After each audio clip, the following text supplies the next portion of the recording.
at another episode of Real Raw Exchange Podcast. My name is Frank, and can I get my co hosts to introduce themselves? Hey, this is Nat. Hi, this is Kyra. All right. And I'm Lady D.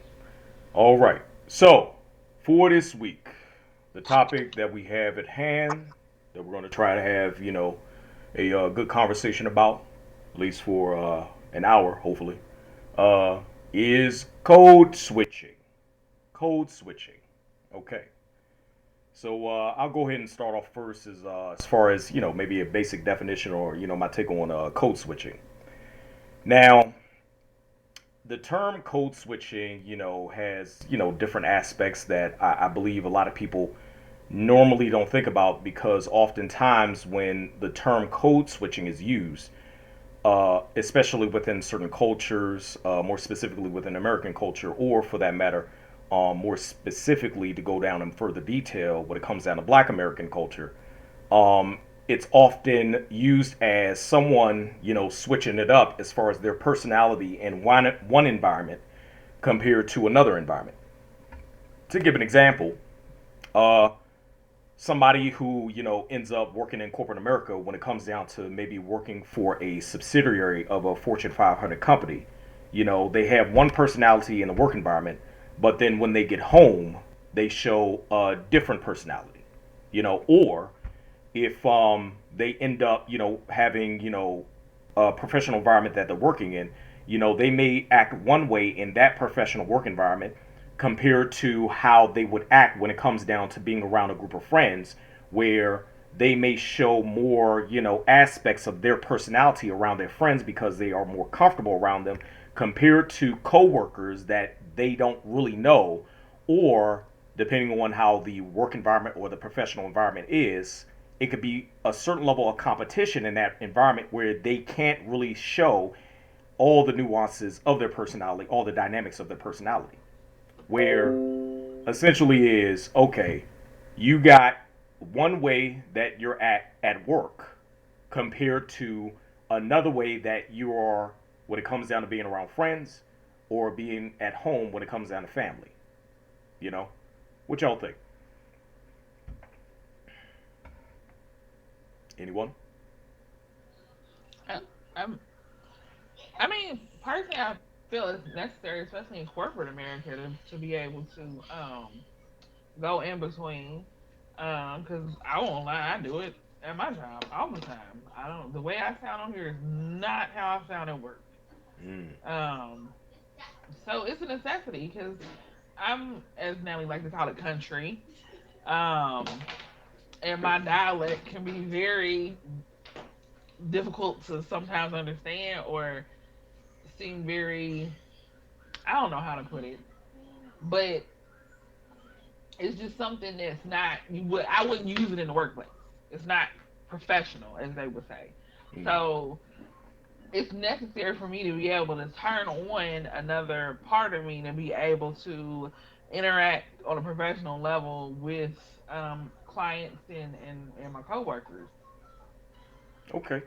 I definitely could understand that. I know for me, as far as the professional work environment, mine is a little bit different because of what I do for a living.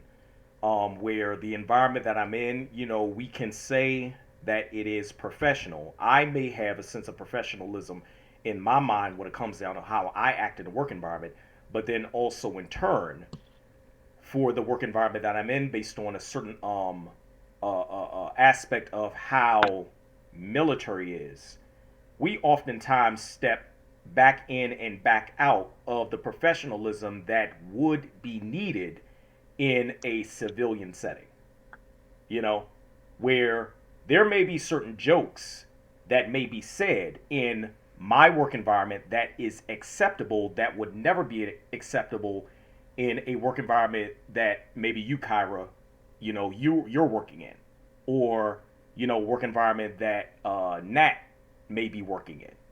You know what I'm saying? Where because we, are military, personnel, it's like, oh, we can probably get away with certain things because we are more so very lighthearted about a lot of things that probably would be considered serious or taboo topics, or something that would be considered not politically correct in one environment compared to the environment that we work in. But then I know for me specifically, I try to always keep a certain level of professionalism because I know in my environment, based on the demographics that I show, in addition to the aspect of who I'm working around, I know I can't really show too many things around certain people because others more so see me as competition. And I have to be careful in certain things that I do say, you know? But I just fall it within being more professional than others. You know what I'm saying?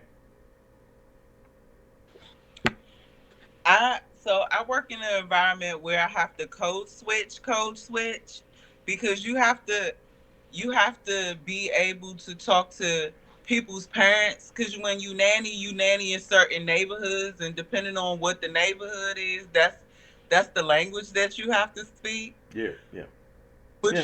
you also have to be able to like talk to the children. So, like if you in a place like Bethesda, like my language is different. And when I get in the car, well, before I had kids, I would listen to the most ratchetest music I could because every day you have to be like, "Hi guys, are you ready?" And it's a lot. So then you go listen to like Trina and twerk for no reason. But that's your life. You have to do it. You have to be able to adapt to your different environments in order to make it. Like I know like sometimes people get a bad rap, and I know for me, like I got backlash because people like, oh, you be trying to act white, or you trying to do all these things, or you keeping white people kids, and it's crazy, but they pay, and I'm here for it, and I'll sing all the colors of the rainbow if you giving me my check on time. You know, That's that's it.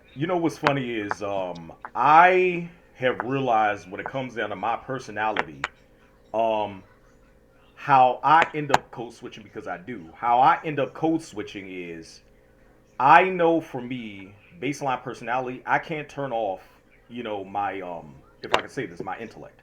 I just I can't was turn it gonna off. say you the same with everybody. I can't turn it I can't turn it off. And inevitably a lot of people us, when it comes down to me interacting, with my folks, inevitably it becomes like, damn, you act too white. But then also, I look at it as, well, are you saying that, in the scope of, me just speaking on, certain things that I read out of books, or are you saying that because, we have an innate perception or narrative of ourselves as far as us believing someone speaking on something that will be considered out of a book, book knowledge, or be intellectual as, something that is innately of, someone being white, or it being a white trait to be smart, you know? That it's born out of people's ignorance.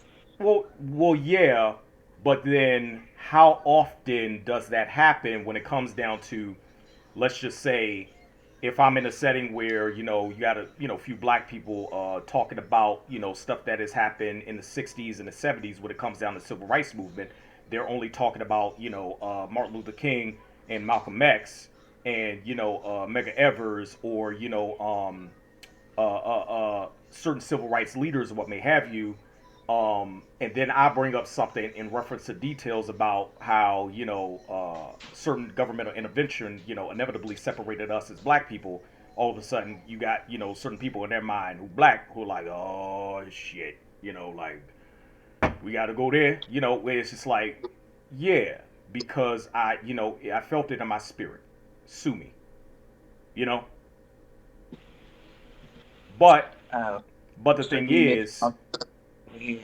would you say, Lady D? I said I'm strictly Mickey Mouse Clubhouse over here. You Malcolm X. That's the difference. You know, People perceive it different though. of Even course. even though nothing you're saying is ever wrong, people perceive it different because you so straight to the point. Hmm. and I kind of have to like tap dance around it. Well, how often do we tap dance around certain topics?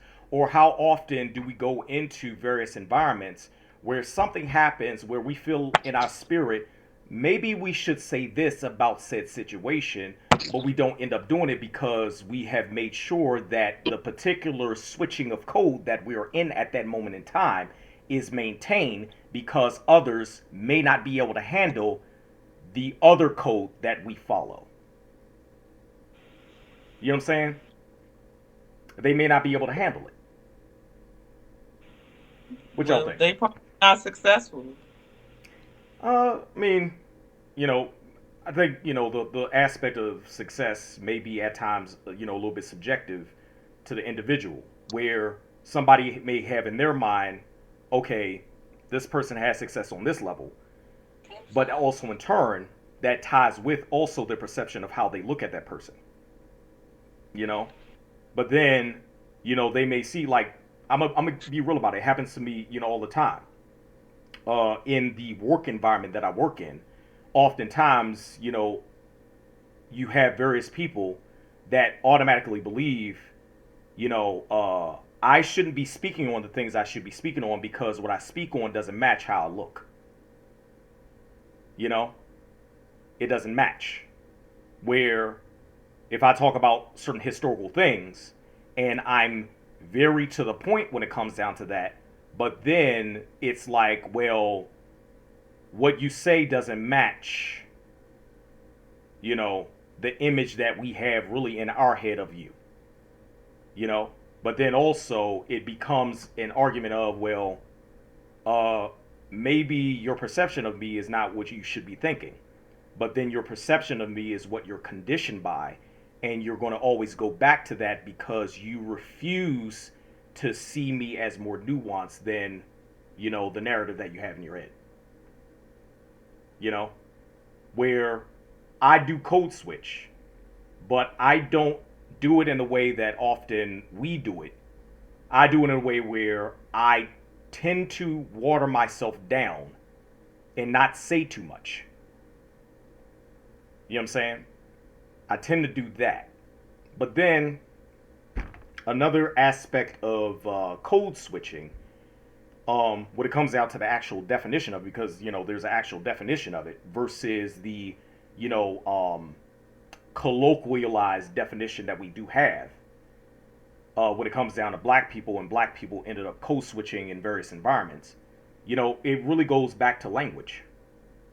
You know, it really goes back to language. You know, and then also the details of language when it comes down to like how multilingual are you?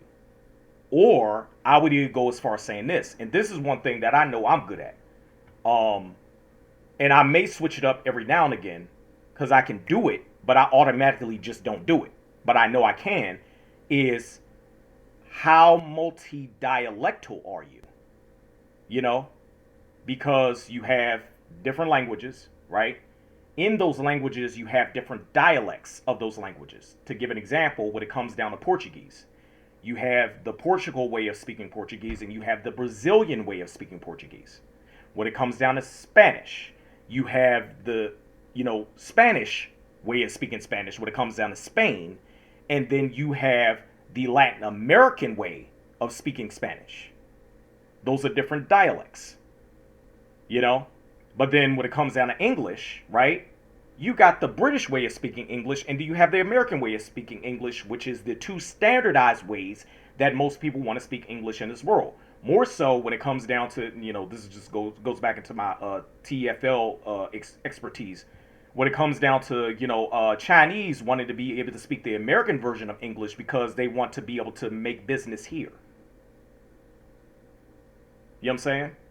So it's kind of this thing of, does it baseline go down to language or does it baseline go down to aspects of culture? What y'all think?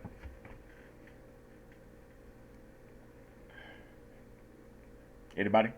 Somebody?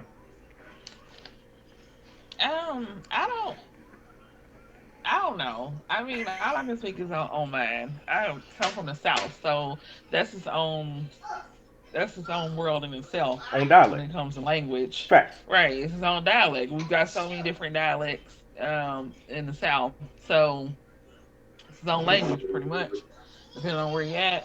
Um, so I mean, it varies. Because if I go home to Houston, I am furthest from country as you can get when I'm talking to people. Yeah. People then say, "Why are you speaking so proper?" or "Why do you sound that way?" Hmm. Meaning, I'm not speaking as if I was a person of color.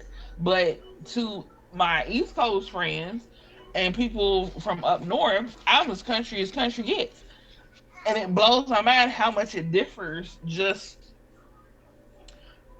from one end of the country to the next. So I don't know. It's just you dialect and you speak the way you fit in wherever you at. When I go home to Houston, I'm home there for 2 weeks. I end up sounding like I'm from there. If I come back up north, I sound like I'm from Ohio. So I mean, it just depends on where you at. You get in where you fit in. Yeah. Yeah. Another another aspect of code switching is the perception of switching within American culture.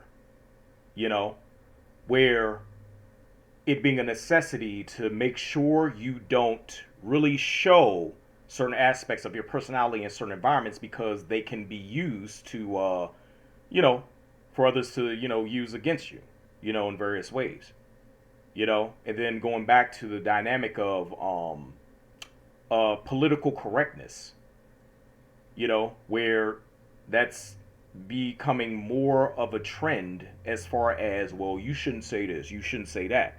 But then, okay, what do others really want to say in certain environments compared to what they're choosing not to say, which doesn't really show their personality.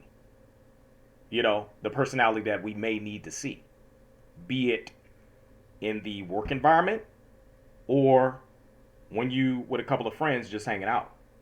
You know, where does political correctness stop, or where does it start?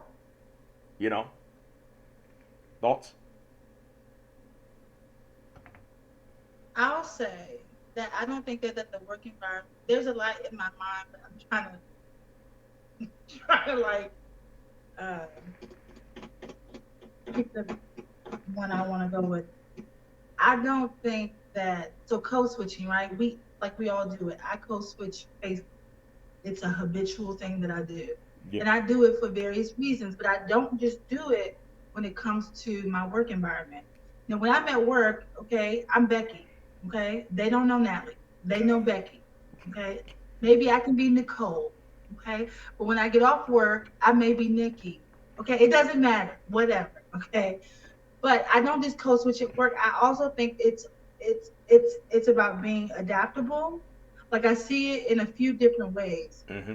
If you are not able, some people who are not able to code switch at all, or they refuse to. Right. I also think that it's a choice. I don't think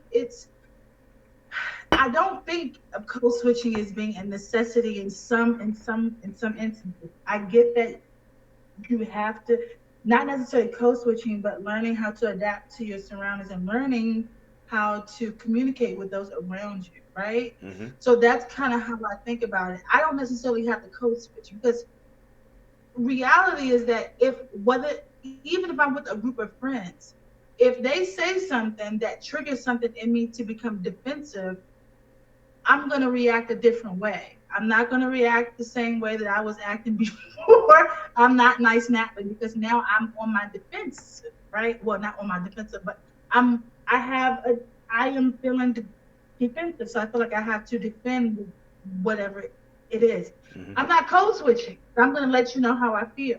Right. Right, about what you just said. Mm-hmm. So then I think about, is that code switching? No, I didn't switch a code. You just said something that triggered something else in me, and now I have to act a different way, or now I feel like I have to respond a different way. So some people feel like that too, right? Mm-hmm.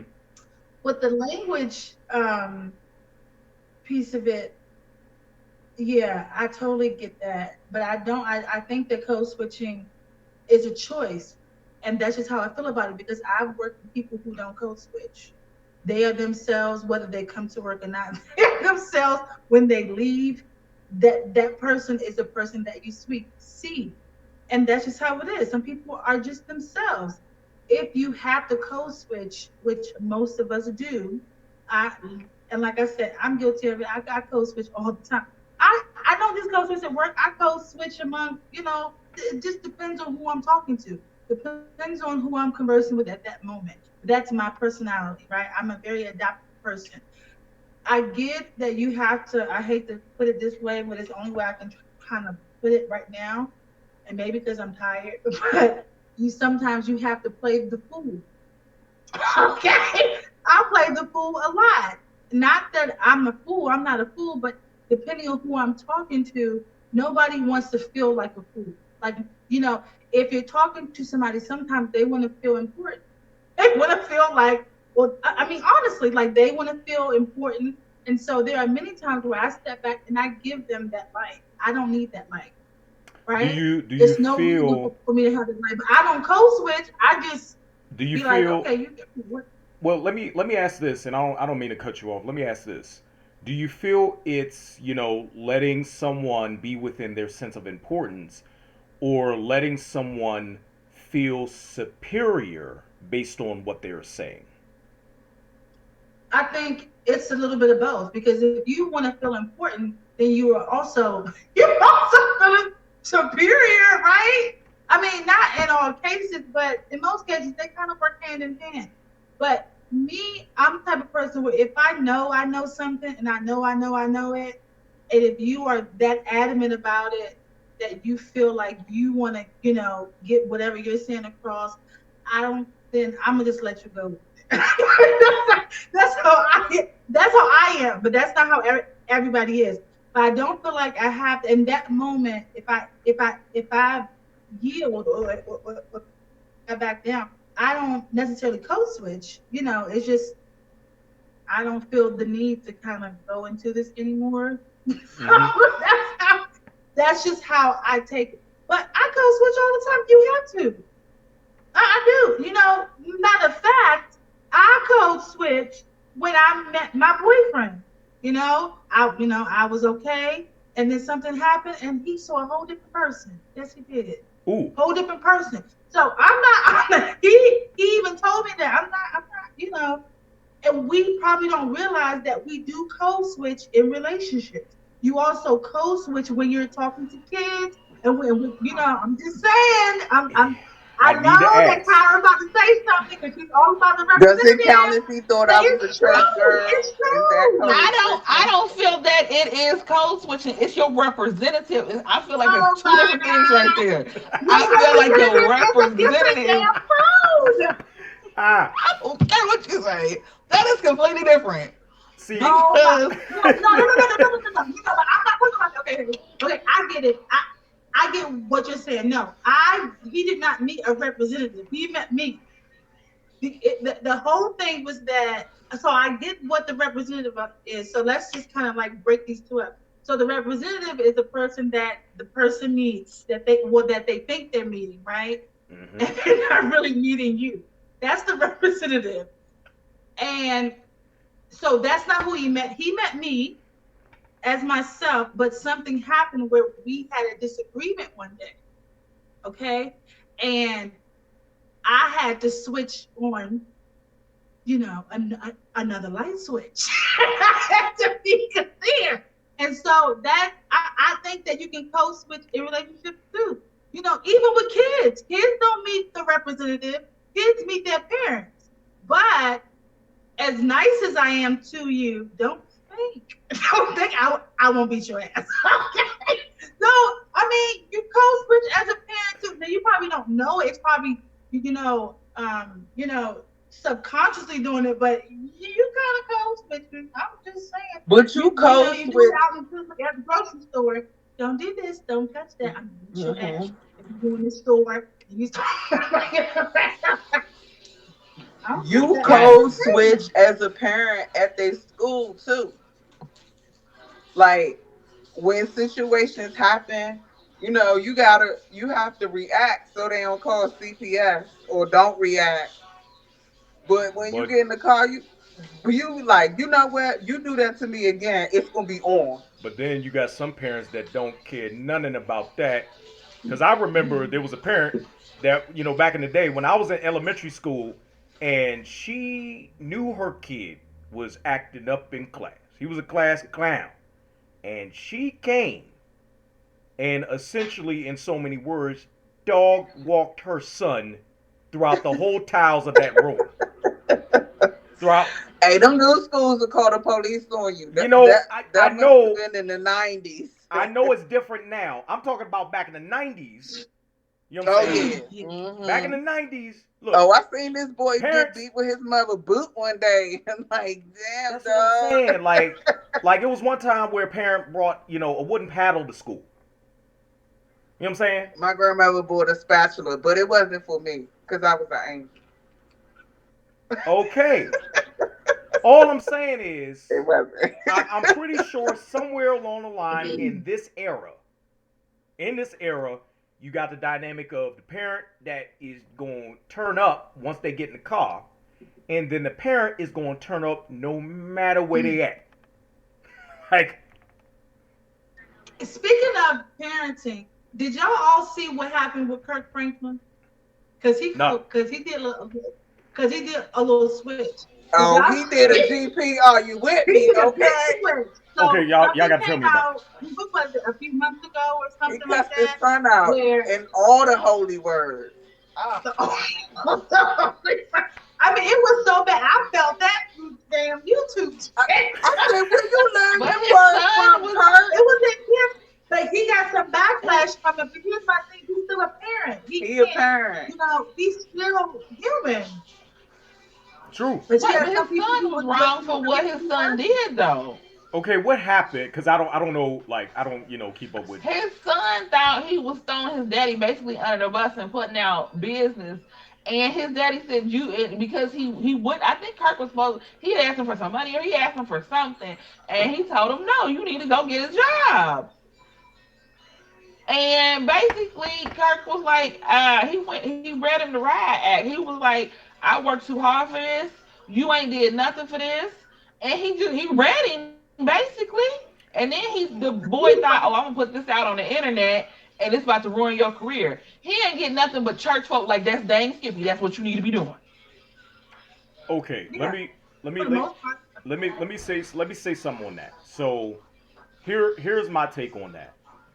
I think in American culture we've come to a point where you know a child of a parent being able to learn the child being able to learn how to work towards certain goals versus being given everything has now become a thing of the past, where it's now this thing of, well, I'm still your child. You are supposed to be taking care of me forever, no matter what financial bracket you are at.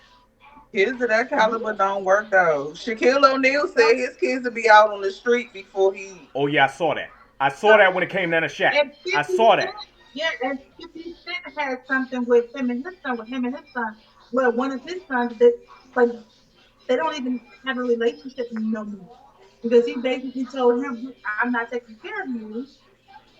Some You just need Y'all to." could that He hold you on. could have said got it. your daddy to He, pay for an ice cream car or something. They could have did he said anything. he's a grown man. He can, go out here and find his way. Just And it's true. But recently, you're not, there was something that happened with Will Smith and Jaden. Something came out when it came down to I didn't hear about it. Will Smith and Jaden in reference to Jaden He got saying, emancipated. yeah, he got emancipated for the What? aspect of how the movie After Earth did. Like, it was something that happened where they got into some argument where he thought his dad did poorly in the movie that they were in together enough where he got emancipated from his own father. You see what I'm saying? Like, it's it seems like everything goes back to, and I'm gonna put it out there, paradox of choice.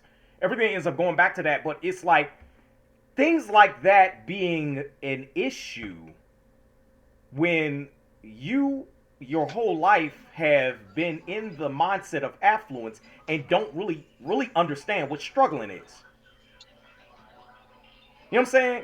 You don't really know, so you go ahead, Nat. What you got to say? Get the plate and So get the I was green gonna beans because say, I'm about to go to that. okay, hold on, because I can't. All I feel is with the gas. Hold on. I heard green beans and with the Sorry. gas. I was um, so sorry. I thought I was muted. Oh no, well, I mean, what I was gonna say is that so I think it's two sides to that, right? okay, And maybe this is my Libra coming out, but I have to look at two sides to every story. balance. So yeah. Yeah. So you have where you have these celebrities, with these kids, Mm-hmm. and I don't always, and hear me out, I don't always fault the kid for feeling that way, for feeling like they shouldn't be entitled to whatever their parents have. No, now I'm not saying that they should be. No, they should absolutely be responsible for themselves after a certain age. But I understand why they feel like they should have that entitlement, right? Because they grow up with not having any responsibilities. You've given them everything. They've been in the limelight. They're going to the award show. They are profiting from everything that you've built. And now when they're 18, 19, you want them to kind of get out. It doesn't work that way. Like I was talking like my boyfriend and I were watching something on TV where Cardi B was basically gifting her child. Culture get everything I want. Okay. She was giving this little girl, I mean, jewelry. And here's the thing, kids don't know nothing about that stuff. They don't even care about that stuff unless you let them know that this is something of value. This is The something that you parent should have. introduces the ideology. Yeah, The yeah. parent So introduces if the if you're ideology. But go doing ahead. that, what do you expect when you tell them, no, go out and get your own? For what? In their mind, they've been living under you this whole time, and now you want them to go out and get their own. You got to be realistic. And I'm not saying all of them do that because you got people like Lauren Hill. Sorry, y'all. She talks about her daughters, and what I get from her is that she's a very strong mother. That she probably raises, and I I don't know this for a fact, but I feel like after seeing an interview with her, I feel like she raised her kids with the concept of you need to work to get to where you want. Like, does that make sense? Where you Yeah, have some celebrities who just don't do that. You know? yeah, but I think, and I'm gonna put it in this perspective. For American parents, this system is so out of whack as far as individualism that oftentimes we really may not know. And this is, goes in the perspective of, how I feel about, wanting to have kids one day and all this other stuff. But we may not know how the kids gonna turn out because the system that we are in essentially is baseline level telling everybody do whatever you want to do, be whatever you want to be, act however you want to act. But then it's like for the parent in the home, of course, a parent wants to have a baseline level of being able to raise their kids the best way they know how, raise them upright. But you're continuously battling more aspects of the world out there compared to what you're trying to instill in your children. What y'all think? I ain't a parent. I'm just putting that So out there. But what I y'all think? don't.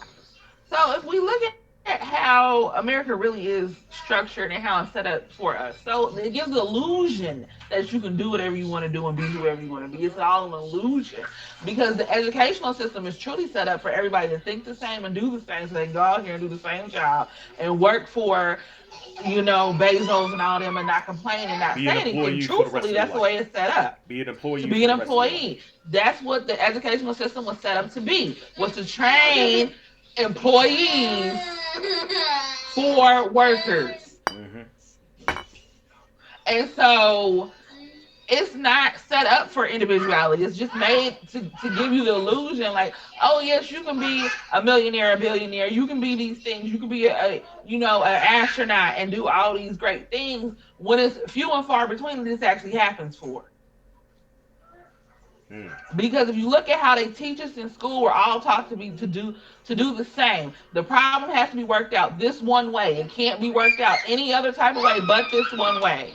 We all take the same test, and you have to get this score to be able to move forward. So it's not set up for individuality at all. Okay.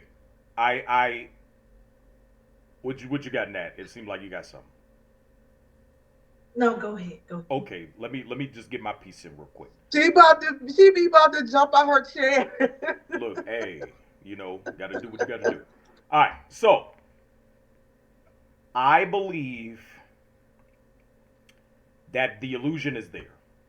When it comes down to how we, as far as the education system, how it's set up for everybody to believe one particular thing, when in actuality, the stuff that they're teaching, more so when it comes down to the American education system, a lot of it are lies. Especially when it comes down to history, because it's the maintaining of a certain image, or at least trying to, even though that is now, more or less being destroyed in reference to, others now trying to implement CRT or critical race theory now. But, that is now difficult because, the whole dynamic of, well, ones want it, ones don't want it. And then the whole aspect of, well, if it does happen, to what level is it going to be taught? Nevertheless, the aspects of, the belief in individualism, you know, does come with the education that inevitably is not really teaching us foundationally as Americans that we have to do a little bit more in reference to building ourselves up and reaching certain goals than just letting someone, do things for us in a certain way, but then also that reinforces the environment of, well, you need to be in a mindset of being an employee for somebody else for the rest of your life until you croak. You know what I'm saying? Now, with saying that, I will also say this. The system that we're in right now, in the scope of genuinely most people believing that they are by themselves, they are alone, they are their own individual, they don't need nobody, they don't want nobody, all the sayings that you want to put out there when it comes down to not having no sense of collectivism, right? That often pushes a sense of protection, self-preservation, that inevitably can also be projected in the need to code switch, and you may not necessarily understand at a particular period in your life fully who you are anymore, because you've now done a lot of switching with other people to more so just self-preserve, in essence, perpetually being in a cycle of being by yourself but around others. You know what I mean? Get it? Yeah. Yeah. I mean, I don't know. I think sometimes code switching makes you not say everything that you're thinking all the time, because it could get a little irate in there. But it Political correctness. causes people to treat you like, well, me, like I'm soft, or like because I don't say something that I won't say anything, and then it turns into a whole other situation when I finally like, now I'm a black girl and everybody's like, "Ugh." But when you code switch, think about it just like that, as a code. It doesn't mean that you can't say what you want to say. I think that you can say whatever you want to say when you code switch, but you have to say it in that code. Like, does that make sense? Yeah. So Yeah, if I'm having a it's a conversation with tactful way somebody, to say everything. yeah. But So people, you they gotta don't know who you're always talking to receive it. know how how they would receive it and say it and be Hmm. clear. But you, People who And can code you know, switch though don't receive it in the way that you give it because they're not able to switch back and forth. They don't understand what you're doing and they don't receive what you say the way you said it. I believe, that's when. I Go believe, ahead. I'm you sorry. know, certain people who are not able to code switch or make the choice to not code switch, it puts them at a disadvantage of being able to understand being in various environments where they have to maneuver in a certain way. You know, where oftentimes those ones, let's just say, who are not able to code switch, they end up not being able to progress in a certain way based on the environments that now have accepted them in, but are trying to, you know, I wouldn't even say try. I would say the environment itself is not conducive for them to just have their baseline personality only, and not everybody is going to capitulate to their baseline personality, you know, or just cater to how they act all the time. Because some aspects of their personality may be controversial for the environment that they're in, for the environment that they actually work in, that they're making their cheese. You know, what y'all think?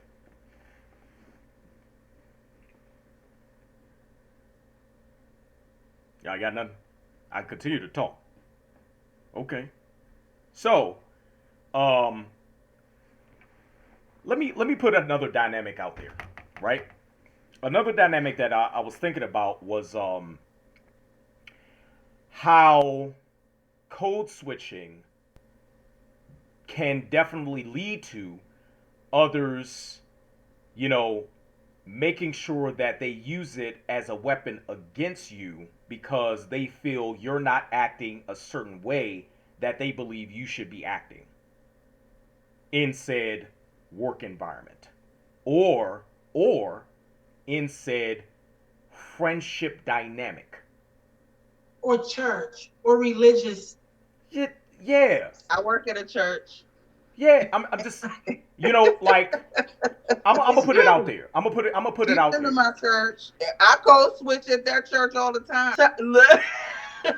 Go ahead. I'm sorry. I'm, you know, I'm Matter of just. fact, when Obama was in office, Mm, I remember when Obama was in office, a lot of a lot of us, okay, felt like he code switched, right? So Eli Cummings, He too Eli smart. Cummings came to come speak at Howard. mm-hmm, And if Eli Cummings was the attorney for President Obama during his term. mm-hmm. Anyway, he said that they got a lot of. He spoke and he was saying that they just got a lot of um, feedback from the black community in particular, feeling as though Obama did not. That a lot of black people felt like since we finally had a black or a person of color Person of color. as president, Person of color. that all of our dreams would come true, right? And we saw that that didn't necessarily happen, right? And he said that a lot of the us felt like Obama wasn't doing what he was supposed to be doing. And so you have the code switch no matter what, and he got backlash, from African American. I mean, from well, probably from African Americans, Mm-hmm. from other ethnic groups, but you know, How can I explain this?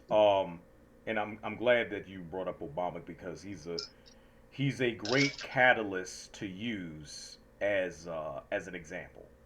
Okay.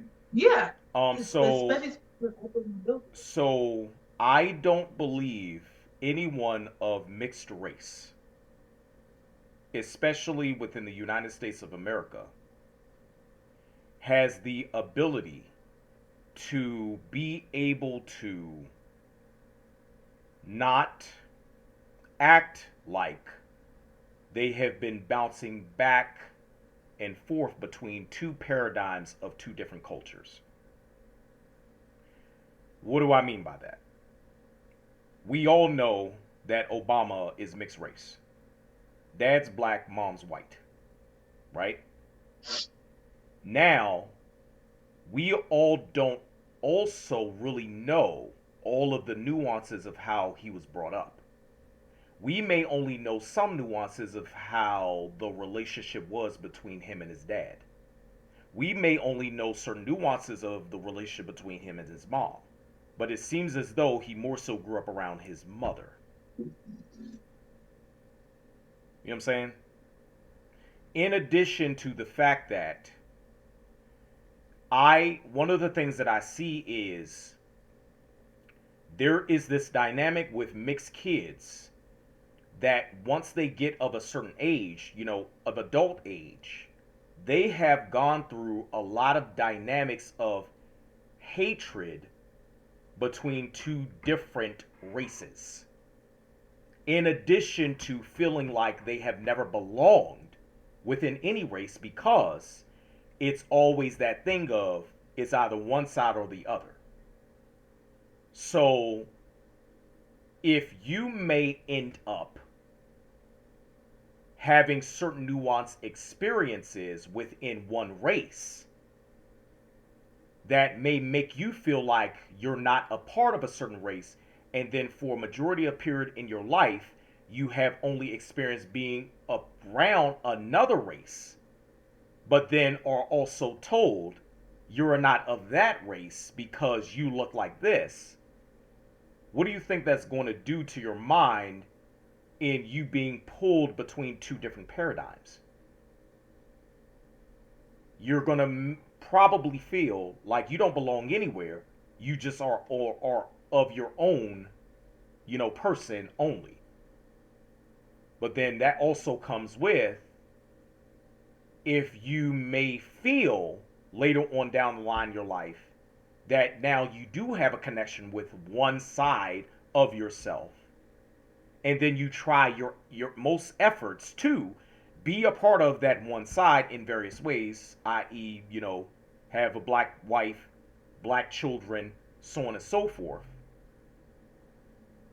doesn't necessarily negate negative experiences that you have gone through that could be projected within your personality later on down the line, because you have more so been affected by the separation and hatred that now maybe puts you in a disposition of only being an image of one race, but inevitably being a tool for another race.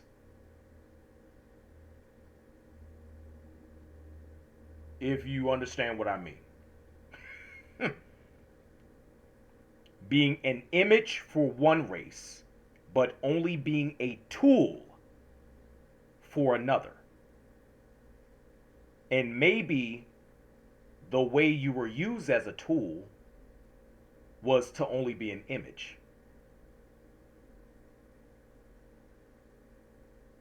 I get exactly what you're saying, but I feel as though whether you're being used, whether you are an image or whether you're being used as a tool, I don't think either one of those should affect your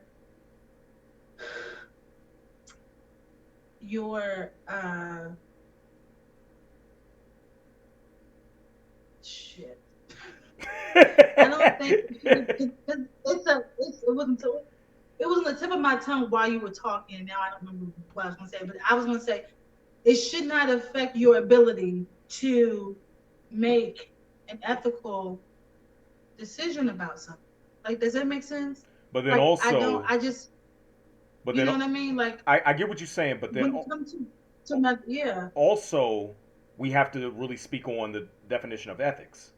You know, if the system that you grew up in, the society that you grew up in, they are following certain ethics, but those ethics aren't truly conveyed in a way where it's more inclusive for all different types of people. In addition to you not truly being accepted by anybody fully, how do you think that can affect your bottom line within yourself? because ethics are different from morals and values. Something that is an ethic may not necessarily be a moral or a value, but morals and values can affect the creation of ethics if it is done correctly. Ethics are based on organizations or entities you're a part of. Morals and values have to do with what you were raised to believe. You know what I mean? Like, I can speak on certain ethics all day when it comes down to the organization I'm a part of, but certain ethics may not necessarily be conducive in a civilian society that may look at certain ethics as, oh, you shouldn't do that in this society, but I know I can do it within this organization because that's the ethics they believe in.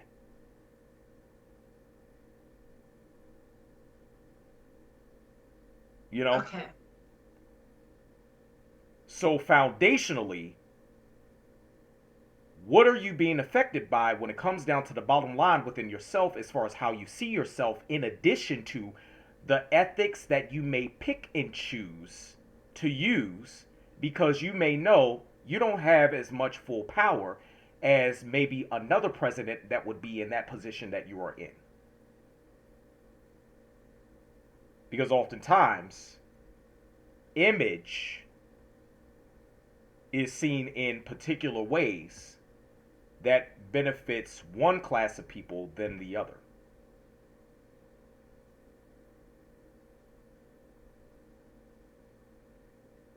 Okay.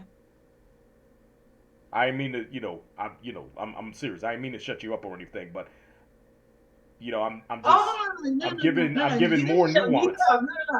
No. I feel. I mean, I totally get what you're saying. I just, My thing is, I get it though. my thing I is, get it. it's like you may know or may not know that you were used as a tool, or you may not even acknowledge Right. the aspects of how you were used as a tool, or you may believe that doesn't even exist. But we see the result of you being in that position. Yeah. No. I get it. Yeah. We see the result of it. The result is, if you are considered to be a black image for black people, what did you do for your people? 8 years. What did you do? But then also in turn, and it goes back to something that Dave Chappelle now is, let's be real about it, they're trying to cancel him. They're never going to cancel him because he's now being seen as, the greatest comedian that ever lived. That's, now he is being seen as that, right?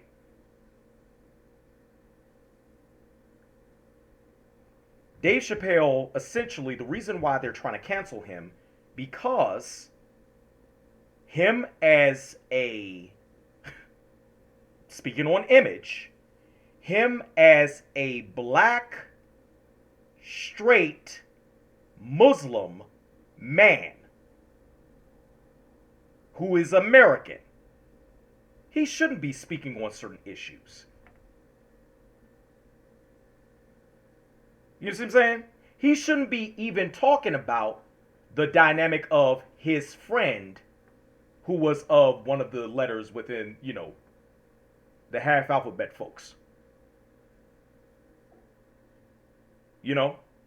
But then also we got to look at the nuances of the dynamic. You got ones who are black that are a part of that specific letter that are coming at him because his friend was a part of that same letter, but they were white.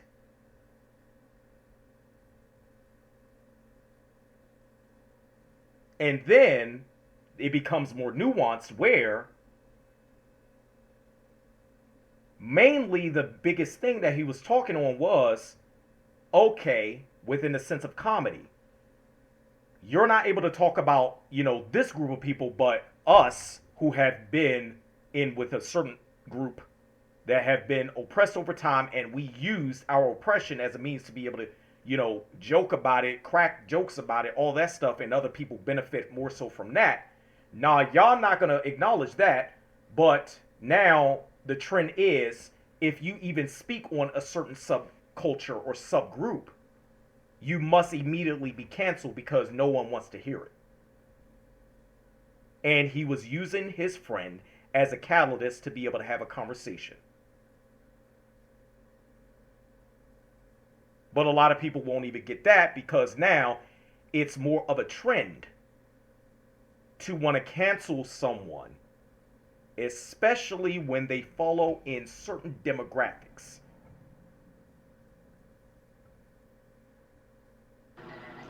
It's that's hard to watch because you watch so many other people say exactly what they want to say. I mean, the Tiki Torch people said a whole lot of stuff about a whole lot of things, and Facts. nobody canceled them. I mean, they weren't important, but nobody canceled them anyway. They ain't lose their jobs or nothing. They're still trying to get people from the January 6th insurrection. Really? They still trying to get people from the January 6th insurrection, where we can look at that whole event in history. If the image was different, the images of the people were different, because mind you, we had a sprinkle, we had a couple of sprinkles of black sprinkles out there too. But if the image was different, how do we think it would have went?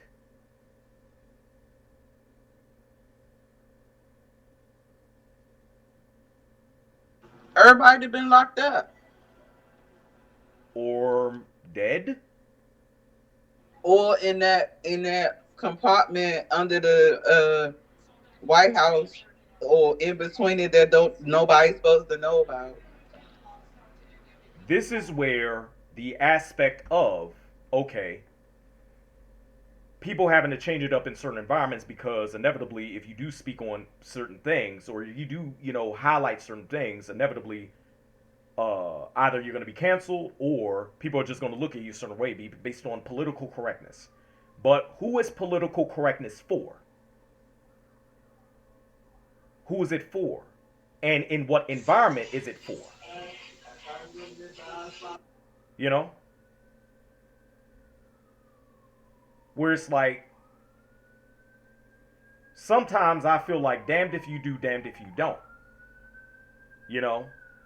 Where oftentimes we do have to maneuver in a certain way because of demographics that we fit in that inevitably has been seen in a certain way for so long.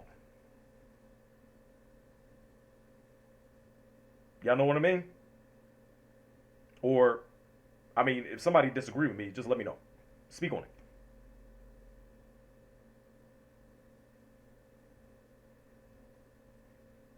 Anybody?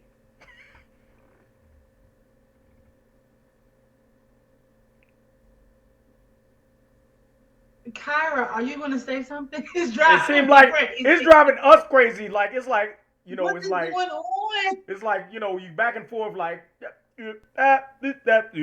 but you're muted. You know what I'm saying? Like we think It's a lot going on. like say What's something. going on? Say something. Like Trying to hold us together. Hold on. what you got? What you got, Kyra? Come on. Come on. Give us something. Something. Anything. I don't even know. A piece of something. A piece. Just a little sliver. A little sliver. Just something. Okay. On the Dave Chappelle piece, it's a hot. He was absolutely correct for what he did. He had every right to say what he said, and I don't know why they're trying to cancel his pieces. Well, I mean, let's be real about it. Like, and this goes back to the aspect of image. He doesn't fit the image for people needing to listen to him, but he doesn't care about that because he knows that's his influence. And this is my take on it. This is my take. his influence holds more precedence on how the image of the demographics he falls in, people innately don't want to listen to. Well, I think that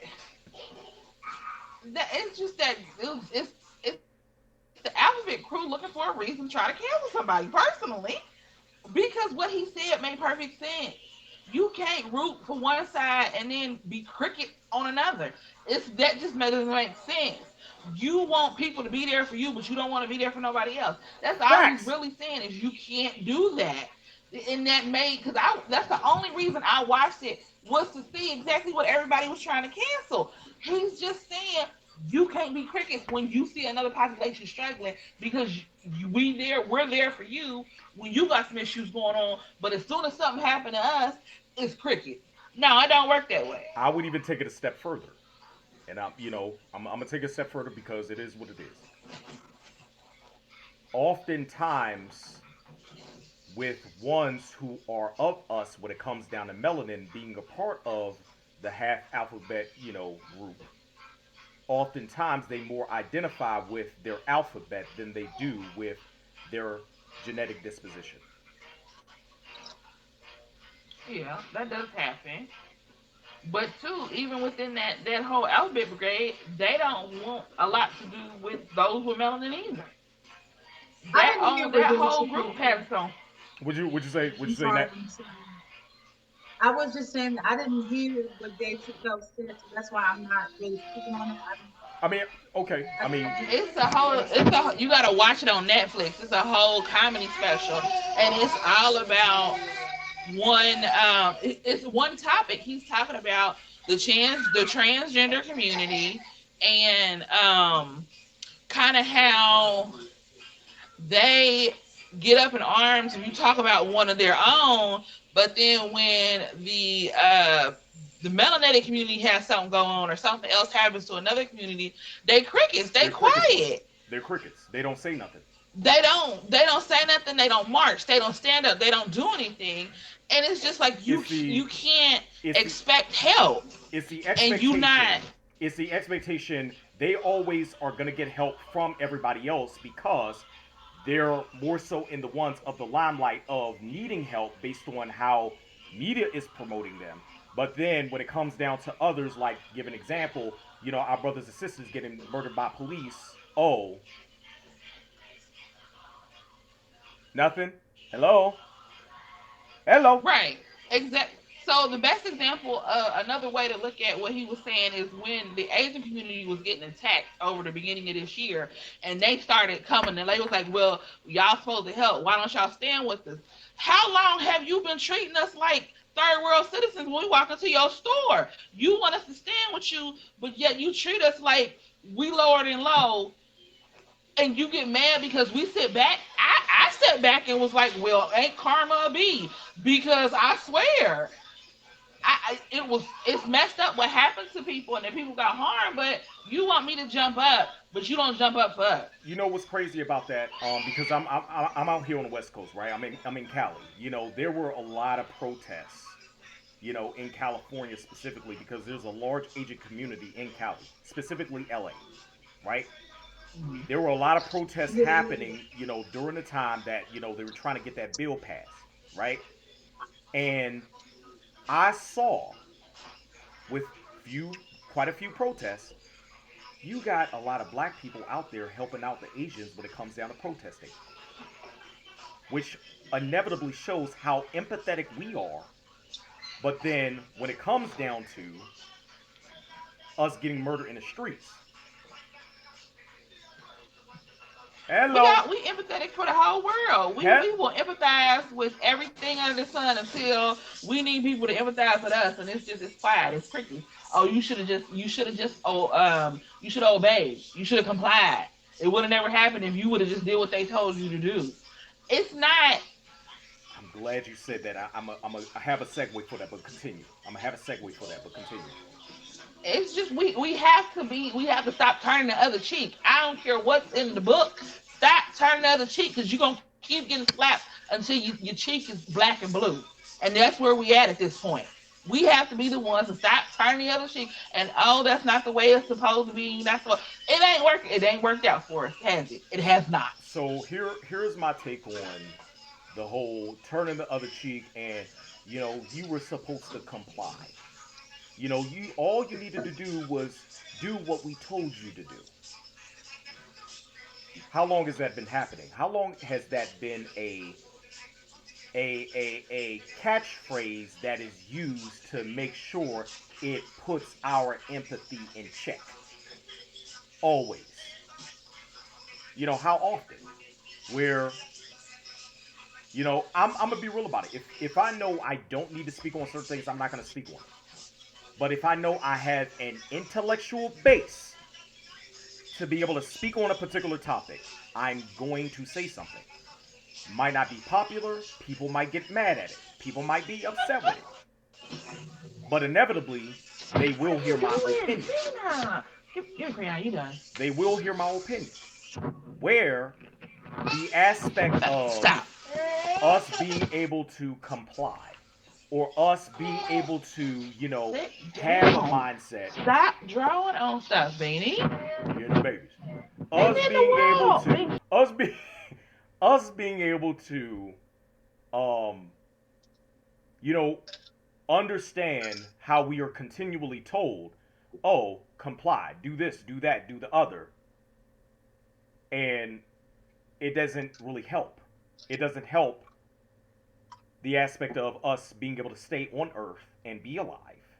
It doesn't help with, you know, true upward mobility for all of us, but maybe only for a few of us. You know, because there's always the aspect of tokenism that may end up happening when it comes down to others knowing, well, I could pick them because I know they don't even like their own people enough to want to be able to stick with them, but I'm going to use them for the aspect of going ahead and giving them, a little sliver of what I have, so it make them feel like they're better than. You know? But then at the same time, what more needs to happen for all of us in one shape or form be able to come together and realize, okay, we know you have gone through a certain level of oppression. We know y'all have gone through a certain level of oppression. We know y'all have done some shit. We know y'all have done some shit. Okay, all of us need to come together and be able to have a conversation of the guidelines of how all of us going to help one another, or none of us going to help each other at all. If that can even happen. Because we're in a society where, let's be real about it, a lot of people are more so in their own mind versus being in a collective mind of truly coming together. If we are saying we need to come together, you know what I'm saying? Where I put it like this. I always go back to this foundationally. Show me who you are. If you show me who you are, then I can understand who you are. If you show me something completely negative, then I'm going to just see negativity. If you show me something positive, I'm going to see positivity. If you show me realism, then I'm going to see the realism in you. So, I may see some of my coworkers in a certain way because they have shown me who they are. When you show me those things, foundationally, you have given me what I needed to see. Now I can respond. Just the same as if I'm in the work environment, I now know how I need to maneuver around you because of how you are acting. So now my switching is based on the response of what you have given me.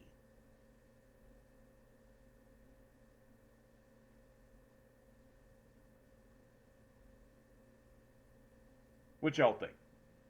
I don't want be talking too much, because it's supposed to be a conversation. I'm just saying. No, I agree.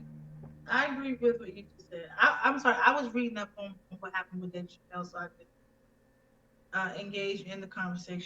Oh, okay, okay. So that's what I was doing, and I was looking at. But I agree with what you just said. I mean, it sounds like Dave Chappelle not code switch.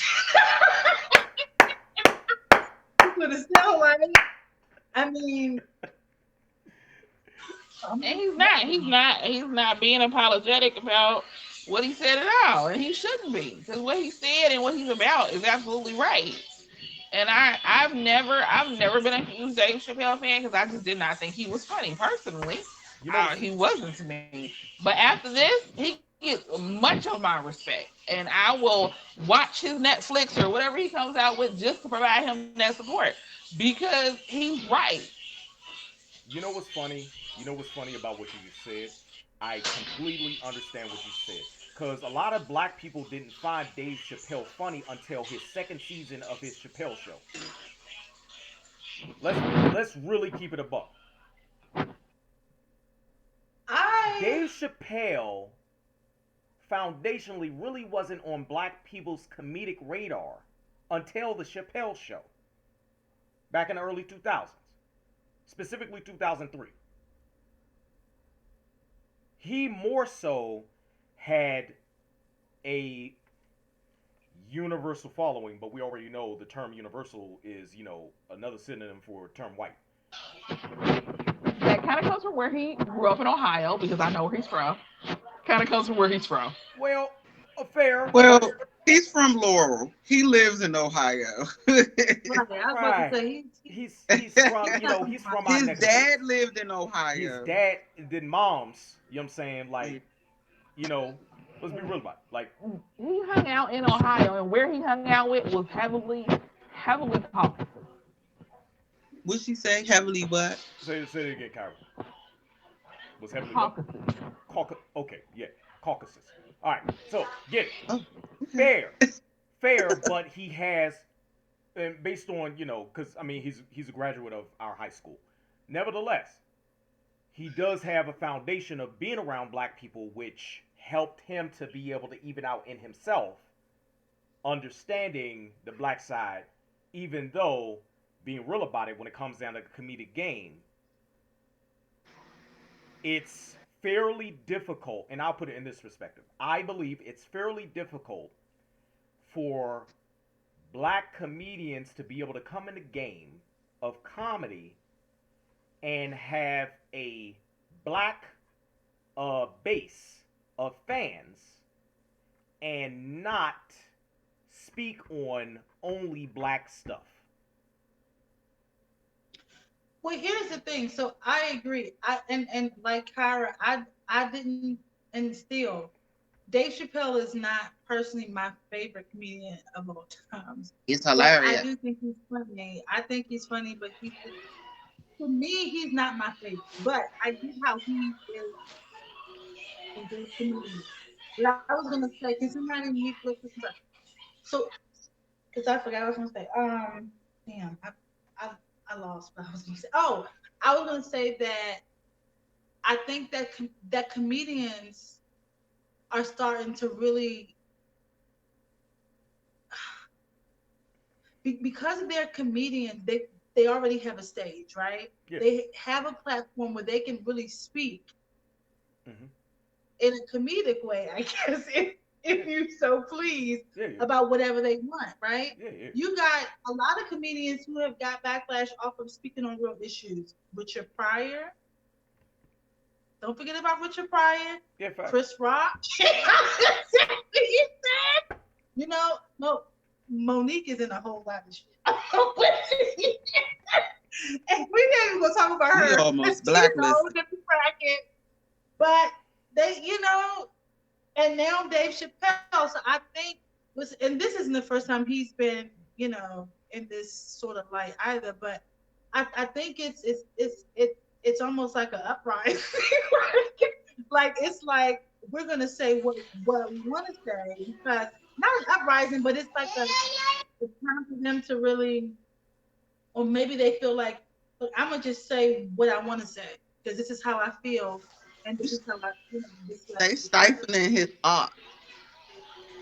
You know what? I So I agree with that. I do agree with that. Like I think that you should be able to stand up and say what you want to say. It wasn't not true. That's the first thing. And I get in trouble for that a lot of times too. When you tell the truth and people can't handle the truth, so then they like want to get you out of there. But you know, I feel like I enjoy his comedy, and I feel like a lot of what he says is beyond people right now. Just like Richard Pryor's comedy, Right. Comedy back in the it day, was beyond people Yeah. for that you know, time it was period. ahead of its time. Yeah, Right. Yeah, yeah, that's what I'm trying to say. He yeah, talked But about police brutality in his comedy. yeah. I mean, Richard Pryor. I mean, he talked about a lot of stuff Eddie in his Griffin do the comedy. same thing. Yeah. but Yeah. but you gotta allow them to talk about it though. Like don't stifle their art. Don't You're, it, censor them. And that's what Monique said though. If you saw when she her dialogue with Steve Harvey was, and you could see right, this is a beautiful example of code switching okay, yeah. because you got I know what Monique you're about to who's talk about. not a code switcher, right? Right. Like we all know that she's just going to be her. Like Yeah, she you, doesn't know how. Yeah. you love her or you don't like her, but she's not going to change. And then you got Steve Harvey and Whoopi Goldberg, who was basically like, "Look, Monique, we love you, we're with you, but and we also told you how to, say certain things or, blah blah blah blah blah." And Monique is like, "Look, no, I'm not doing it that way. I'm not doing that right because it's not right. Hmm. So I am gonna say what I want to say on my stage. It's my stage." And that's how she took it. Yeah. You And know, Whoopi is a perfect example of code switching because you can, if you catch little snippets of her, she won't do it on her platform of her comedy or in her movies. But if you catch her in these off camera videos that people get on their phone, you will see two different Whoopies. Well, yeah. I mean, but Whoopi so has always Steve been like that, Harvey. and Steve And Harvey well, yeah, codes Steve switch. Whoopi Harvey too. and Steve Harvey, He codes Steve Harvey switch. also. Whoopi and Steve Harvey have always been like that. You know, I mean, let's be real about it. Like, all right, let's if we look at comedy, right? The '60s was Red Fox. The '70s was Richard Pryor. The '80s was Eddie Eddie Murphy. Murphy. You know And the Bill and, tried to censor him. and Bill Cosby. He had the I think it was late '50s. Yeah, late '50s. Yeah, In Bill Bill Cosby Cosby. was also speaking on stuff too. You know what I'm saying? Then you had the '90s. Half of the '90s was Chris Rock, and then the other half they came out with Def Comedy, and a lot of other comics came into play when it came down to your Martin Lawrence's and your Bertie Macs, and all the other ones that inevitably ended up flourishing the comedy game when it came down to black comedians being at the forefront. During the '90s, though, when you had Chris Rock at the forefront of black comedy, you had Dave Chappelle, who was just coming out, going to those comedy clubs where majority of white people are at, and he knew how to be able to have white people as his target audience. You know what I'm saying? If you really think about it, Dave Chappelle graduated from Duke Ellington School of Arts in '91. Right after that, he went to New York.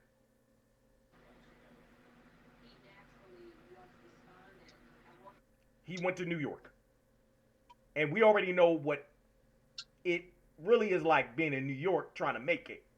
Whatever it is, trying to make it. Ain't no game. Ain't no game. You know what I'm saying? So we have to give him that credit. But then it took until 2000 what 4?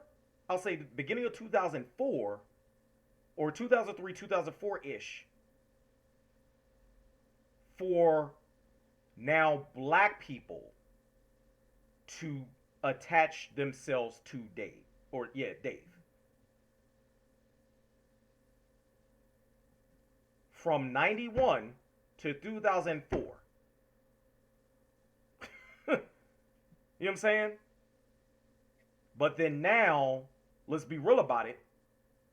He's now also making history with now trying to, put out there the aspect of how inequality is, in reference to subgroups within the United States of America. Certain subgroups are more so seen as elite than other subgroups. And this is how I separate some of the comedians. Call me what you wanna, but I never thought that Kevin Hart was that. I Okay, don't think Kevin but Hart is funny. I don't I think just Kevin Hart never is thought he funny was at that all. funny. I thought he was. No, it was sometimes where I could put him on, and he would say something that I would like die laugh at.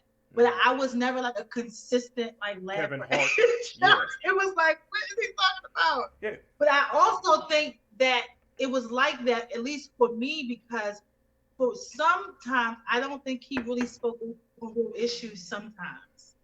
And one of my favorite comedians was Bernie Mac. I'm just gonna go ahead and say Well, that. I I mean, know Bernie Mac is your that's your cup he of tea. was just because I felt like he was relatable Yeah, and he was funny. He was just authentically funny. He was unapologetically hilarious. I mean, that was me. mm-hmm. But I felt like if Kevin Hart did, I felt like when you guys might like Kevin Hart, who had a huge, because at one point and probably still now, he had a huge influence, a Kevin, huge influence let's on a be lot of let's at be least millennial people who listen to his, comedy. Kevin Hart dominated the 2010s. Yeah, absolutely, Dominated the absolutely. 2010s. Let's be real about it. If we are going in order, he dominated the 2010s. There was a long period of time when it came down to the 2000s. It was like a back and forth of who's going to be the next one, and then eventually, boom, it became Kevin Hart. Mhm. At Yeah. first, we thought that the next one wasn't going to be Kevin Hart. We thought it was going to be Cat Williams. Because beginning, Yeah, I ain't. He y'all, couldn't stay sober. facts. Well, He couldn't stay sober, and he You get a refused to do relative. certain things too, as well. facts. Because if you listen, Marlon, I think it was Marlon Williams or one of the brothers spoke out about what you had to give up to become where Kevin is. Mm-hmm. And there was things that Cat has admitted he refused to do. Chappelle admitted he refused to do Oh yeah, to be able to get to where Kevin is. yeah, They want, like, if you look at the Wayans brothers, they did white chicks. They were in drag basically to get that blew up. And they spoke, and a lot of the comedians will talk about, oh, we want the execs will come and will be like, you need to put this dress on, and some of them will say no, and the ones that say no, because Eddie Griffin even said no, you see their careers feather down. yeah. They go straight down the tank because they are refusing to do these things to demasculate them to demasculate themselves to not be true to who they want to be as a comedian. Yeah. And it's wrong that the industry does that to them, but that's how they want black men to be perceived. I've But been. you got, but if you're thinking about like the Wayne's brothers, they've been in the game for a very, very, very long time. I mean, we talking about, Keenan Wayne's was like, The late okay, late he was eighties. Late late eighties. 80s. We've been He knowing was about the Wayans in front of family. the scene, and then he went to the back of the scenes, let his brothers get the light. Kim was in there. I mean, they did a lot. From my understanding with white chicks though, is that and and with the Wayne's brothers is that they wanted more control over what they did. So Mm-hmm. if you notice, there was a time where they were with Keenan, but there was also a time where Sean and Marlon had broke away from Keenan Yeah. because they wanted to kind of do their own thing. Yeah. And from my understanding, White Chicks came about because that was their idea, and one of the networks didn't want to pick it up, but they went to a different one that did, right? Then now Marlon he has his own show. He basically said, I love my brothers, they're my family, but it's time for me to step out and do my own thing because they are young, so they're like they are not as old as Keenan and the They other were ones the who next generations that came up right, that right. essentially, So were the ones that were yeah, now going to be the ones to take Keenan's place or Keenan and Damon's place. if you really think about it. Right. Because both Keenan and Damon, especially during the 90s when it came down to the movie side of the game, they were like this. You know what I'm saying? Keenan, Yeah. Keenan Ivory Wayans and Damon Wayans, they were like And, this. and Sean said that Rosie Perez was a fly girl. Rosie Uh, Perez was a fly girl. Jennifer Lopez was a fly girl. Rosie It's a Perez, lot of Jennifer people. Lopez, Jim Carrey. right? It's a lot of people A that lot was of people came from, daggone, we didn't even know about Jim Carrey. We knew about Jim Carrey Yes. because of in Living Color. You know what I'm saying? Yes. This, goofy ass white boy that, is over the top when it came down to everything. You know what I'm saying? Like, Jim Carrey's spark in the, being real about it, in the movie game came because of In Living Color. In Living Color. Absolutely. Yes, and Living Color put a lot of Completely people on the agree. map. It did. Like it did that. Tommy Davidson. You know, Tommy oh, Davidson I'm came telling from you, In Richard, Living Color. It was like so everybody sweet. That damn from Raven. that show was eaten. You know what I'm saying? Like everybody, damn near. You know? Well, everybody was, because Jamie Foxx, Tommy Davidson, Jim Carrey, the whole Wayans family. Um, who else? Jennifer Lopez. Who else was on there? I can't think of the other one, but there There was. was so many people on there, and it was a rotating shift. So when you had new people on there, they like you always saw somebody different on there. It was always different black girls. It was always different people on there. It's like, okay, cool. Then what happened? Then we saw them in movies Yeah. Yeah. doing Mhm. their own thing on sitcoms, right? So Was I mean, but Living Cover is just like SNL. SNL does the same thing and boosts people's career. Look at how many people who blew up from there. but also, let's be real about it. The reason why In Living Color came out was because certain ones that were trying to audition for SNL weren't accepted. Right, and that's very true. And I mean there's a whole lot with the whole In Living Color and the lineup that came on TV during that time of our lives And that I then can talk about. you also got to look at the reason why Mad TV came into existence too. You know Yeah. what I'm saying? Because a lot of people like Mad TV. I remember when Mad TV came out. You know, I was like, oh, this new In Living Color. You know what I'm saying? Like, Mad Right. TV was dope when it first came out, and then like over time, it was like, yeah, y'all being watered down too. You know? But Mad TV came out at the very end of the run for the networks trying to build their numbers. Because if you watch, for example, WB had a whole black lineup, and as the years Mm, went on, more and more of the shows that had us in it started to fall off until there was none left because they had built their brand. Same with Fox. You have Martin in Living Color, Family they Matters, use black shows. Living Single. All of those shows started to slowly disappear until they no longer existed after they had built up their fan base and people watching the And channel. people are watching the shows, and now all of a sudden it's like we don't need you no more. We about to give these paychecks to these other people. You know? Right, because not in living color, living single, I just watched a documentary on them. They were the lowest paid show at that time on Fox. Like they were barely making enough to live wherever they was living at. They were struggling, believe it or not. As popular as that show was, everybody from Queen Latifah to Kim Whitfield, they were all struggling because they weren't getting paid And enough. you know what's hilarious about that? You know what's hilarious, and I understand for Living Single. When it came down to Living Single, they ended up using that show to build their fan base. And guess what happened right after that? They wanted to make a white version of the Living Single, which was called Friends. Friends. Mm-hmm. Facts. Exactly, because friends, yes, and they talk about that. Like Queen Latifah and all them in this documentary I saw, I forget where. I'm gonna have to try to find it and share it. But they talk about how friends bit off of living Off single. Living Single. Like, yeah, I didn't even watch friends. I was a big fan living of living single, and I saw an interview where I saw an interview of why they broke up, and the interview I saw was that the guys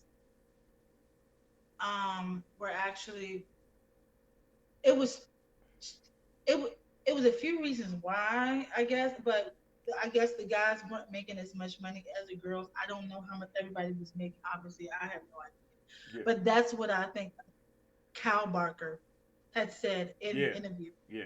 And there was some point where they didn't like how the network was trying to portray the characters in the show.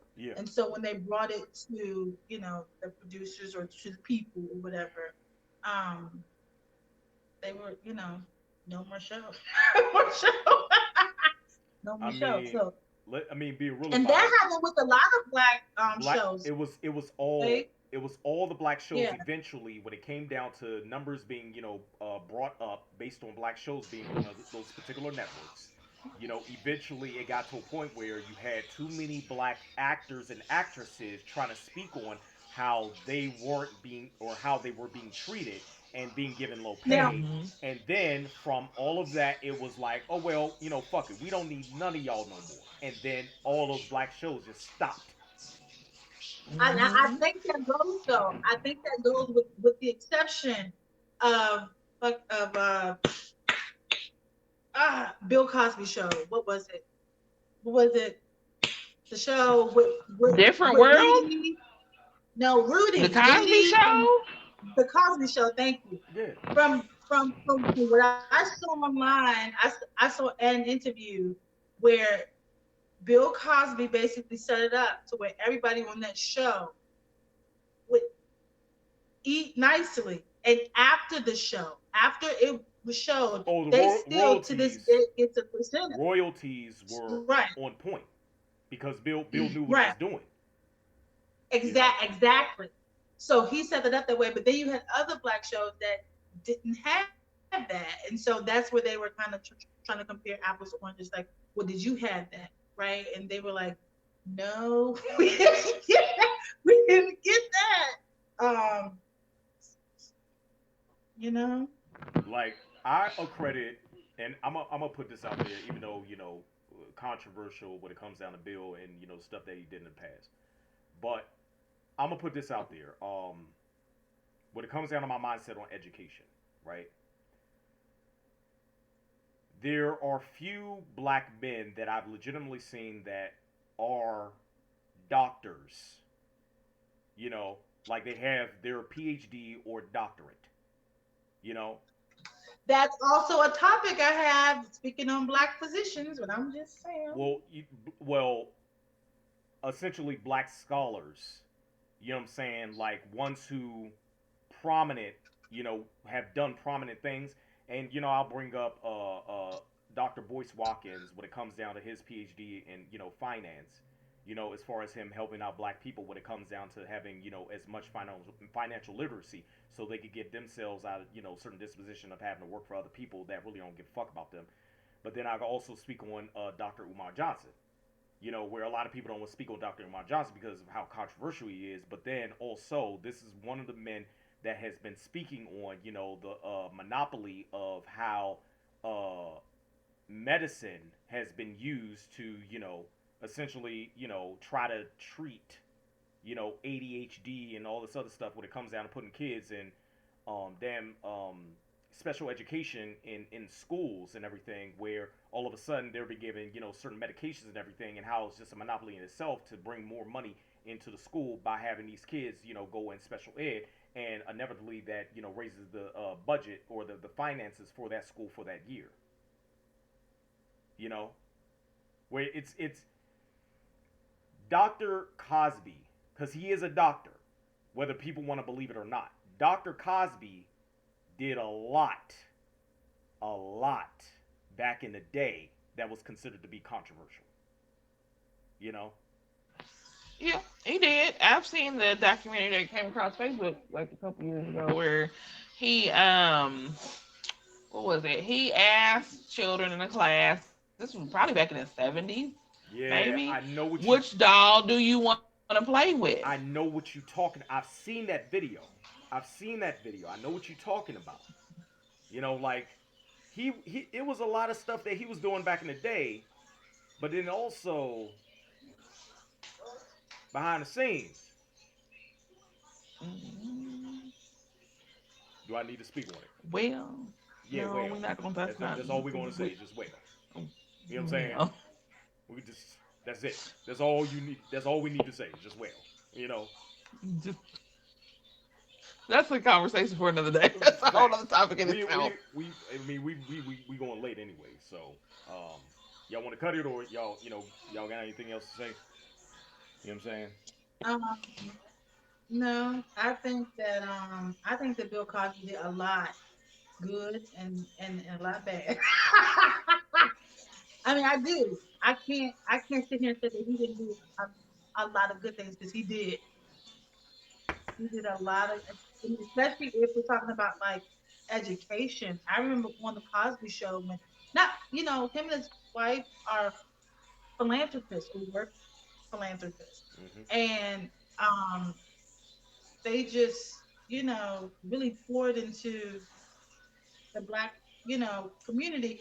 But what I will say is that on his show, if y'all remember, he would wear like HBCU sweaters Them and hoodies to his show. man, right? You didn't see nobody else doing that. He would mention them. All You He didn't see said everything. nobody their else doing names. that. Yeah. That was, I think, it was a really, really good look for kids growing up to actually see that, because usually you'd see like, I don't know, Harvard or All the Ivy Hmm. League schools.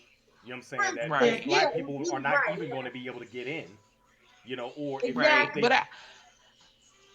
It wasn't just the Cosby Show though. Like for me, a different world changed my view of going to higher education. Like mm, that was mm, when I saw that show as a kid. I was facts. able to realize what it was. I was like, oh my god! I hope my college experience is just like that. I wanted to have a friend like Whitley. I wanted my dorm room to be like that. Like I wanted to go on adventures like that and do stuff that they did. Right. Right. And I'm like, but for a lot of people, that's a reality. When people watched, I guarantee you, if we did a poll, there'd be at least two, three other people that was like, a different world did change my view on going to college. Facts. Just straight facts. You know, like how many how in like if we think about it, certain shows when it came down to black people inevitably kind of changed over time. We would see, a different world. We would see the Cosby Show. We would see Family Matters. You know what I'm saying? Like it changed over time where it's like eventually things just got so dumbed down to where Mm-hmm. most cases now we looking at to be able to get the substance of Cosby Show, we looking at shows like Empire, God damn it, some of these Real Housewives of Atlanta. Like what the fuck? Like I'm sorry. I'm gonna just say what the fuck. I'm gonna say WTF. Okay? Because I remember certain shows back in the day that were more of substance, giving us better examples of how we should be. But now it's It's beyond few and far between. Like they're coming back, but they're not shows. They're cartoons for kids, and the cartoons for some, not a lot of them, few and far between again, I'm a, are right. showing like, okay, scientists. Like there's a few on Netflix that shows a melanated child as a scientist or as an engineer or something like that. Or even, for example, Doc McStuffins. I mean, look at her. Like they're few and far between of where we have examples of this is what you can be. You can aspire to be these things, and that's great. But the shows, the live action shows, there I can't even think of one that would inspire me to do anything at this point. Where one show I will bring up where I'm kind of skeptical because it's just certain things that do happen in the show that I may not necessarily agree with, but a show that I'll say has been trying to be an example of a good show for black people to look at is the show Blackish. That's one, but it's one of the few. But we don't even know what the other ones are. You know what I'm saying? Blackish is trying. Trying That show is. keyword.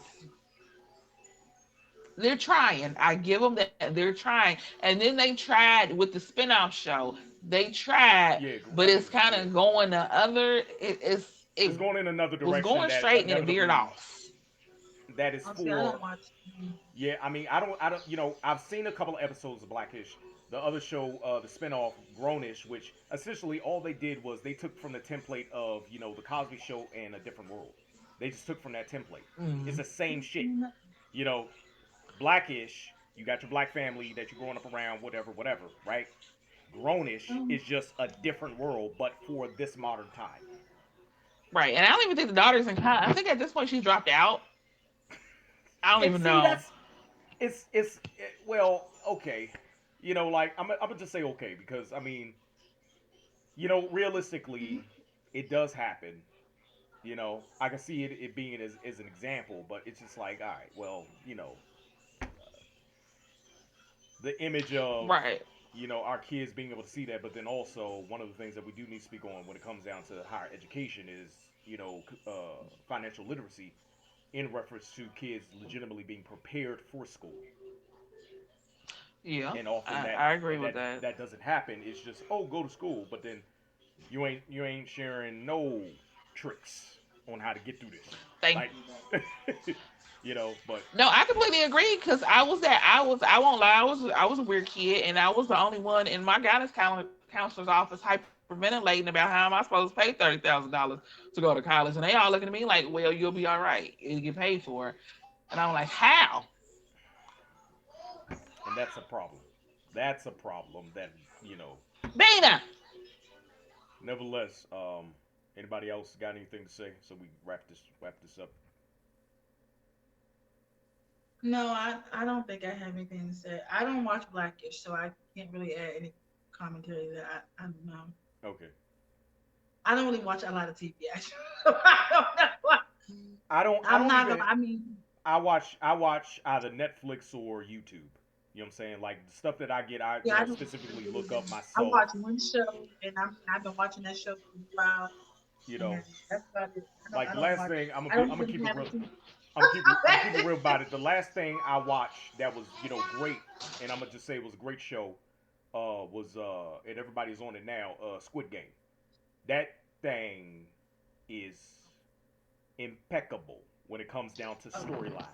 Okay, I'm sorry. I'm gonna keep it a buck. I love Korean dramas. Korean dramas are like, what the fuck? Like I didn't even know that was gonna happen. Like that. I love Chinese dramas, but there is something wrong with the translation of Squid Game on Netflix, and we're not getting the whole storyline. Okay, I know what you're talking about. I know what you're talking about. I get it. I get it. True, true. Cause they ain't really. I'm gonna just say this: Korean dramas, they be talking about a lot of shit that may not fly in the states. May not, but it's like at least they're giving us their version of what they want to show, or what they want to translate. I'll just say that. Um, like Squid Game was in my first interaction with Korean dramas because I've always liked Korean dramas and I've always liked anime when it comes down to Japanese anime. You know what I'm saying? So We should have been friends in college. I mean, I was at Wilberforce at one time. So nevertheless, you know, but all I'm saying is, like my favorite anime series is Gungrave. That's my favorite anime series. And a lot of people say, well, what is Gungrave? Like, you don't know when it comes down to the two brothers, you know what I'm saying, that they were brothers, coming up in the hierarchy of the mafia and everything. And then all of a sudden, once both of them got to a certain level, one of the brothers killed, the other. And then one thing led to another. The other brother ended up coming back to life based on necromancy. But that's I don't know. I no. Look, I haven't I'm seen telling that you, one. look it up. Look it up. It's dope. But nevertheless, I'm sorry, Lady D and Nat, we talking about some shit that y'all like, what the fuck y'all talking about?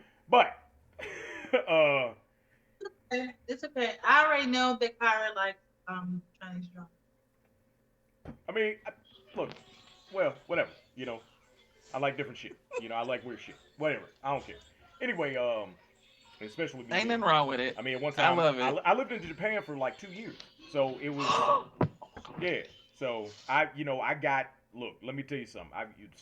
Woo, you know, what you can find within the country that you live in. That's all I'm gonna say. Nevertheless, anybody else got anything to say? No, I don't think so. Okay. Well, we knocked out another episode of Real Raw Exchange Podcast. I'm Frank, and everybody have a wonderful week, and stay safe out there in the street.